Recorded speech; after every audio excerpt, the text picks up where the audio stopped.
Hi, everybody, and welcome back to the Launch Perspective podcast. I'm Lydia Martin, and so excited to be sharing with you this first podcast of 2023. Happy New Year to everybody. Hope that you had a wonderful holiday. I hope that you are excited about coming back to your business here at the start of the new year. I personally love the new year because it's always a new time of possibilities. I also love looking back, seeing kind of how 2022 went, where are the places that went well, where are the things we want to tweak and work on for the upcoming year. And in today's episode, we're going to focus on an area of your business that you are definitely going to want to set some goals around. You're definitely going to want to make a plan. You're going to want to think through some strategy because it's all about creating the habits and the systems that you need to reach those goals that you're setting for 2023. And very excited to have a special guest with us today on this episode, Jamie Trull. I actually met through an Amy Porterfield community. So excited to have connected with Jamie there and was so impressed with her because she is a CPA and profit strategist. And how many of us want to earn more profit, right? We all want to learn from somebody who has this as their expertise. So very excited to welcome Jamie today. Hello, Jamie. So glad that you're here with us. Hey, Lydia. Happy New Year. Thanks for having me. Absolutely. So I am curious before we get kind of chatting about finances and financial planning, how did you get into this? What was your story that kind of brought you into this whole world? I mean, I don't know if in fifth grade you were thinking, I want to be a CPA one day. No, I can tell you I wasn't. Although, like looking back, and my family would probably tell you I had all the signs that that was going to be my career because I was a compulsive saver from, basically the womb. I love that. I have always been, I grew up, my father is a business person. He taught me about personal finance really early on. And I also am a very risk averse person. I've kind of changed a little bit of that as I've gotten older, but I really wanted a career that wasn't seemingly as risky, which is funny now that I'm a business owner and an online business owner at that, which is, a completely different world from being a CPA sometimes. But yeah, I just wanted to make sure, I had a job and doing something that I was good at, and I was good at numbers. And so I just kind of went into it. It was kind of a guaranteed job after graduation. So I worked in the corporate world for about 15 years, and then decided it was time to kind of go out on my own and started my own virtual CFO business first, where I was working one to one, mostly with women business owners, helping them be more profitable, manage their finances, make those strategic decisions, right? And then I just kind of fell into teaching, right? I just fell into, wanting to impact more people. And then Amy came into my life. And then the rest is just kind of history where it became this digital online course business. I'm sure other people in your audience have a similar story about just how that evolves over time and you end up a place you never knew you were going to be. But I absolutely love it here. This is my passion that I didn't even know I had. So, and that's why I think I connected with you so early on because I'm a numbers fanatic too. I've shared on previous podcasts, I could live in a spreadsheet. Mhm. So I love the Yep. numbers. And like you and many of my audience members, exactly, we love to teach, and we took something that we learned over time, something we're passionate about, and now we teach it in an online space, which is so Mhm. exciting. So I love that you're doing that. What a great way to impact so many business owners in what you're doing. So love that you teach, love that you love numbers, and I love that you're helping online business owners. And that's what we're here to do today. So let's jump into it. Let's I do do it. want to share, I have to share this story though, because I want to ask you, you know, what are some of the mistakes that business owners make when it comes to financial planning? So I'm going to ask you what you think, and I'm going to share some of my story because I think some people might maybe feel a little embarrassed on their financial planning up until this point, and I want them to feel encouraged that change can happen. Mhm. And just kind of give them some tips from you today on some pitfalls to avoid or some steps that they should take. So, what is one of the first things that you're encouraging your audience to do right now as far as planning for 2023? Well, I think there are a few things, but I definitely first want to say it's important to kind of take the shame out of things because I think that's where we tend to sit in a place and that keeps us from making progress. And I will tell you, the financial world, right? When you look at like other financial kind of gurus out there, there's a lot of shamey language. There's a lot of just, that language that is very negative, and it keeps us from really making positive change, right? It kind of keeps you where you are versus motivating you to kind of empower yourself with that information. And so, the first step I usually tell people is don't jump, especially we're in January, right? Like we are at that time where everybody's excited about the new year, right? We're all starting new habits.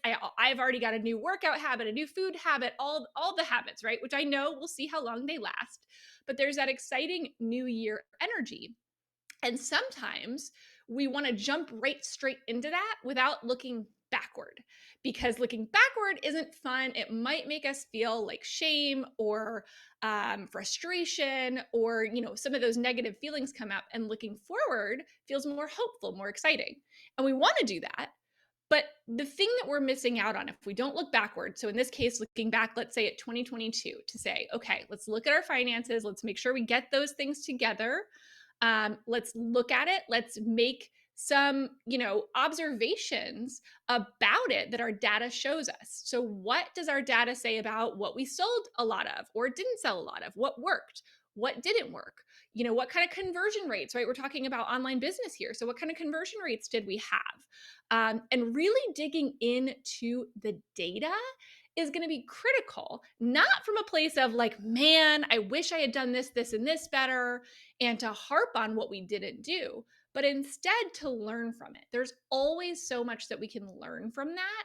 So if we can go back into last year, if we can kind of, delve a little bit in and just, resist the urge to just say, I'm done with last year. Let's just move on to next year and spend some time in it. There's so much that we can learn from it. We just have to kind of put our CFO hat on, right?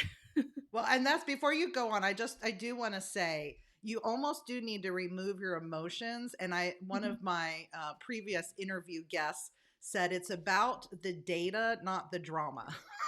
Yes, I love that. I'm going to Yes, use that. right? Yeah, I mean, you need to just look at the data because the data tells you so much. Numbers don't lie, Mhm. but it isn't, you don't ever want to approach it, like you said, from a place of discouragement, but to look at it just matter of factly, because when you Yeah. realize what's working and what's not, it just empowers you to make more informed decisions. So I love that. I just wanted to jump in and share. Yeah, there's just a treasure trove of information when we look back, and we so often miss that step because we just want to set these big, huge goals, which is another part of it, right? Is that we set these big, huge revenue goals for the next year, but we haven't really gone in to see, what we can learn, from all that time previously. And we're just missing out on so much valuable information that is going to make it so much easier to reach our goals, right? Hmm. Absolutely. So as people now are looking at 2022, one thing I do Mhm. love about you is you actually create resources for people to help them know what to look at. Because often Yep. people go into the numbers and are like, okay, well, like what numbers? Like what should I be Where do I start? tracking? Yep. Where do I start? What should I be tracking? And so I do want to share a link to one of my favorite resources that I've gotten from you, and it is your annual planner. I was literally finishing it up this week. You have it. I have a I link got for it right here. You can grab this at lydiamartin.biz /finance workbook. This is Jamie's 2023 planning guide right here, lydiamartin.biz /finance workbook. And I absolutely loved going through this because I thought it was a great tool to pinpoint what we should be looking at from 2022. Yeah, because I think that is the big question that I get from people is, well, what am I even supposed to look at? Okay, I get that I need to look at something, but it just feels like a jumble of numbers and I don't even really know what I'm looking at. And that's because we tend to be almost like wired for thinking about numbers for compliance purposes, which is like taxes, right? Like we're thinking about our P&L and our and all that from a tax perspective, but not necessarily from that strategic business owner perspective, like the CEO slash CFO perspective. So we kind of have to shift a little bit. And so this takes us a little bit out of the details because taxes will bring you into the details, right? Taxes are going to have you like, where do I need to classify this? And we're going to just, overanalyze to death and we miss the forest through the trees. Now, that's important. And I do think, eventually people want to get bookkeepers who are doing the compliance piece because that will actually make it easier for you to pull out and see, okay, what's really important as a business owner? What do I really need to be seeing here and paying attention to in here? And it's not all the little things. It's the trends, right? It's how are we trending? How did we do month over month? What products and services are selling, right? Which ones maybe aren't, like those types of things. And this will help you get much more big picture. Now, you start with last year, right? Of course. So, the beginning of our planner is going to be your 2022 review. So, we're going to go through just the most important numbers. You aren't going to have to pull all your numbers into here, but it's just the most important things to show you where you are at and to really kind of get you thinking about what have I learned? Like, what did last year teach me before you can then walk into your 2023 planning? So this workbook goes through a lot. This is not, a fluff workbook. This is something we put a lot of work into, and it's something that I actually do in my business. That's where it came from. It was things that I was already doing behind the scenes, and we decided, you know what? I think this could be helpful to other people to walk through as well and get them just thinking in the right direction. And there's a lot more analysis you can do, and based on your business type and what's important to you, right? But this just goes into some of the high level things to get your mind in that place. And once you get your juices flowing, like that's the amazing thing about finances. Like people get excited about it who never get excited about numbers, right? You don't have to be like Lydia or I who love numbers to like get excited about this because once you just allow all of that to start going and you put aside like the fear and the frustration and the feeling, it can actually be pretty fun. I promise. I love that. And I will share. I want to, I always want to share authentically and be transparent. And Mhm. I just want everybody to know. So the first business I had a 20-year direct sales home-based business. And I'm sure at least the first 10 years of that business, this was of course late 90s, early 2000s. And I just simply didn't have a system for tracking Yeah. things. And you were talking about compliance, and you're right. I always looked at, the financial numbers of my business. I instantly would go to taxes, and then I would just like want to just curl up in the fetal position because my system for taxes was literally throwing receipts in a shoebox and then come April 1st of the next year, I can't even tell you how many extensions I asked for because I literally didn't have a system. And I always thought that, knowing your expenses and figuring all that out was just related to taxes, exhausting, overwhelming. And I didn't realize that if you're tracking key things, like where you're making investments in your business and sure, where you're spending that money, you're not only tracking sales, you're tracking that profit.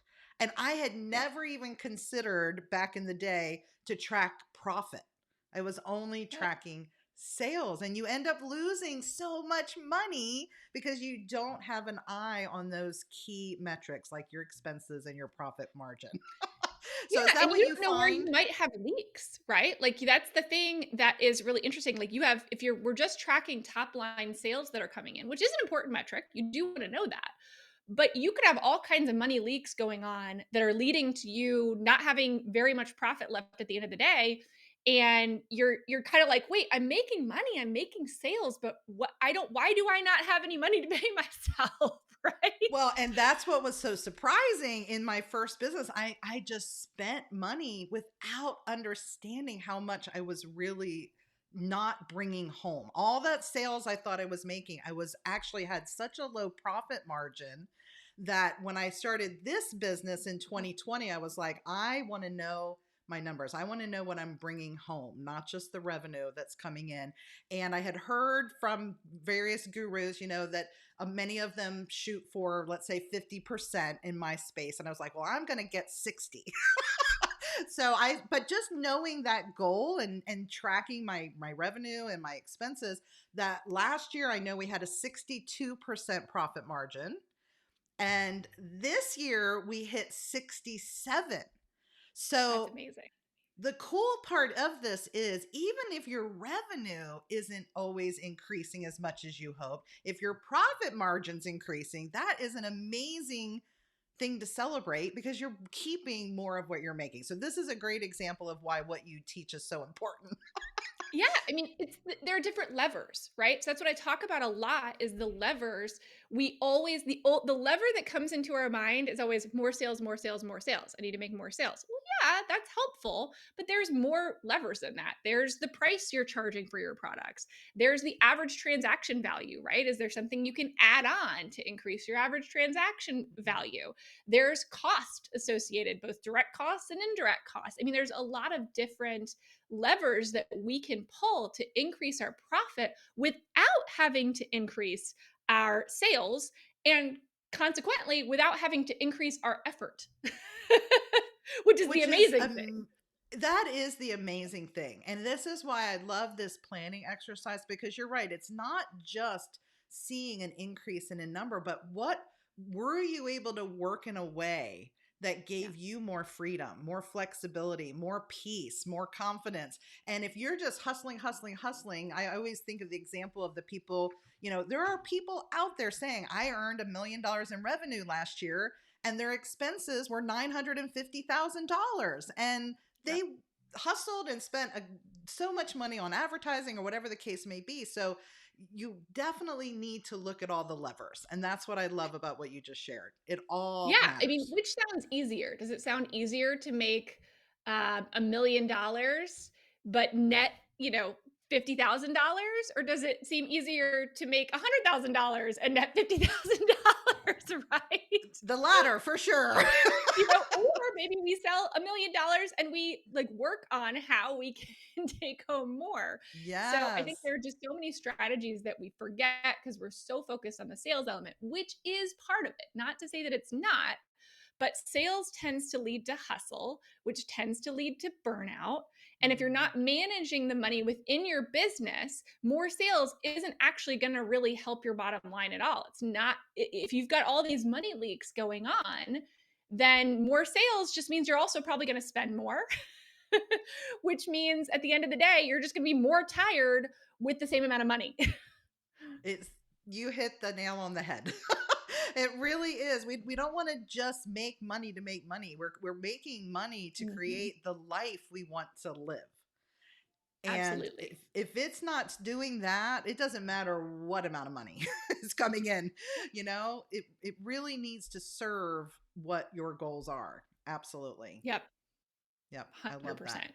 And I think a lot of people like go into this business because of the idea of a business that is easier, right? Maybe they're transitioning from one-to-one work, which was me and which was also you, right? Of okay, Yes. we can make we're trading dollars for hours, but at some point like that's not super feasible to scale.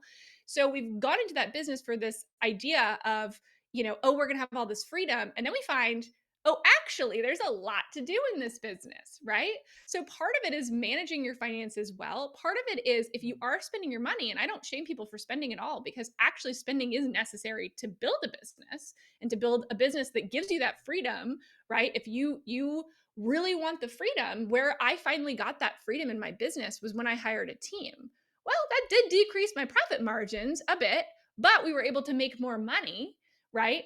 And A I was able to have more 100% time agree. in my life and just focus on the things that only I could do in my business. So that's where, again, like those are those key financial decisions of, okay, maybe if I stop spending so much on things that don't actually yield anything and instead use that money, if I'm going to spend it, either pay myself more, great, or use that money or part of that money to spend on things that are actually going to be yield an investment, right? A return.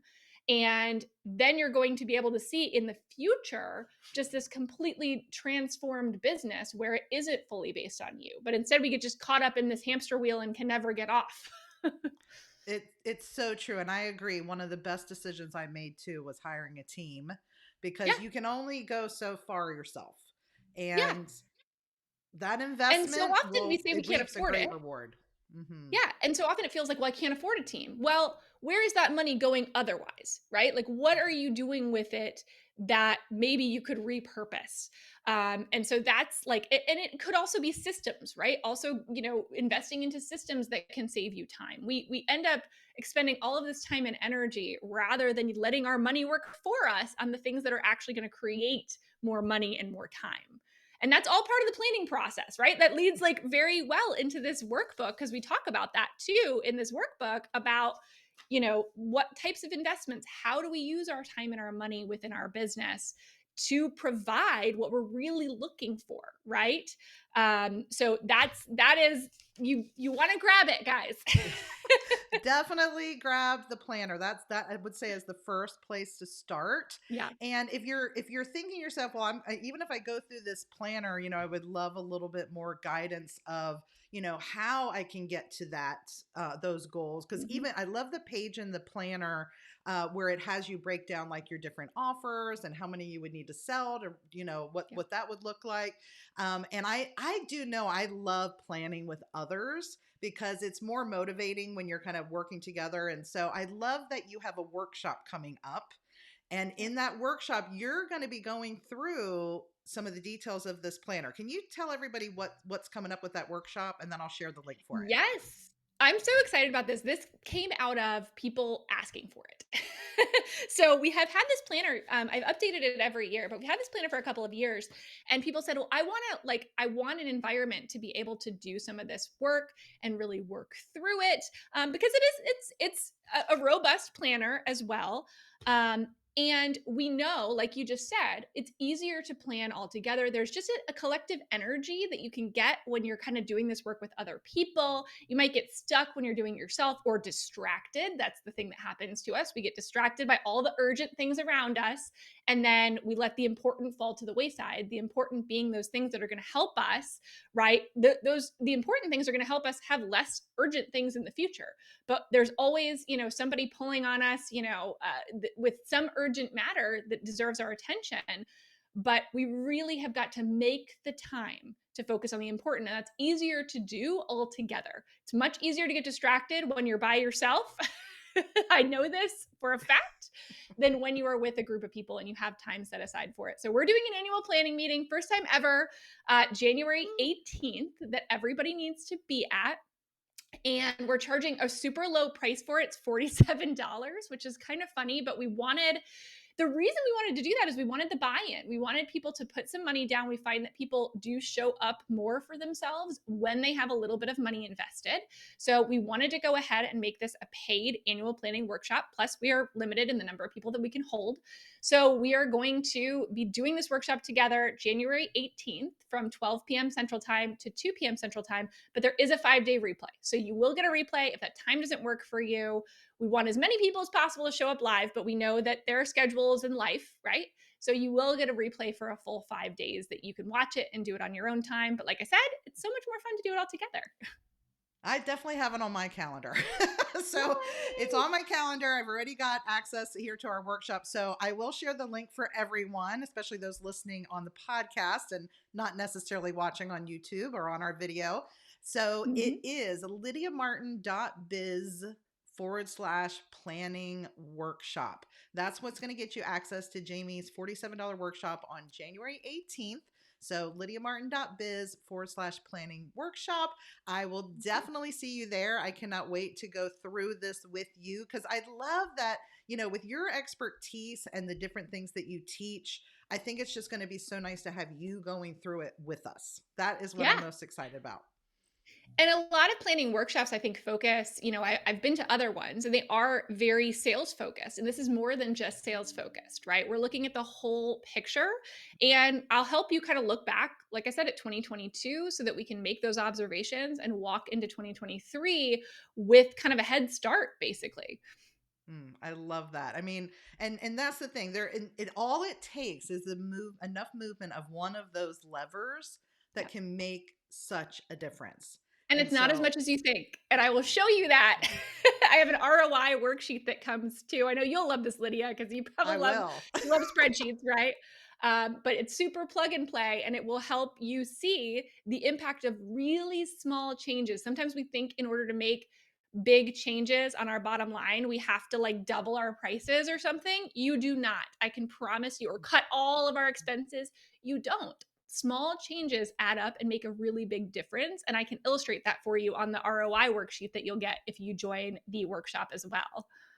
I am looking for that. I cannot wait. I can't wait. So I love this. In fact, at Banish Business Clutter, we are all about systems. We're all about habits. We're all about taking small steps, taking imperfect action. So everything you're teaching and sharing just is so aligned to what we help our audience with. So thank you so much for being today's awesome guest. It has been You're awesome welcome. hearing Thanks from for you, having and me. yes, it's been awesome having you, Jamie. And if you are joining us for the first time, I just want to thank you so much for listening to the Launch Perspective podcast. Of course, you can also find us on other social platforms. And you can also go to launchperspective.com to learn more and listen to other episodes.